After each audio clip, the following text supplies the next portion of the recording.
माँ, क्या ये आपकी सहमति से हो रहा है? मैं आपके पैर पड़ता हूं, महाराज से कहिए अपने शब्द वापस ले ले। संसार इधर का उधर हो जाए, बाहुबली से भूल नहीं हो सकती। वो आपकी गोद में बड़ा हुआ है, आपने उसे दूध पिलाया है, आपके संस्कार उसकी नसों में दौड़ रहे हैं। माँ, मारना होगा।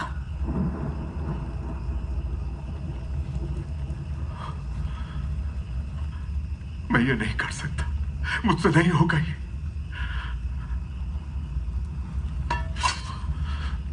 अपनी ये सौगंध तोड़ने के लिए आप मेरा सर काट दीजिए।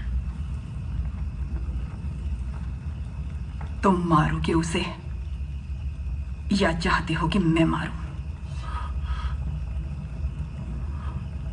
नहीं मां, ये पाप आपके हाथों से नहीं हो सकता। मैं ही मारूंगा उसे, मैं ही मारूंगा। भला इस कुत्ते पे भरोसा कर सकते हैं?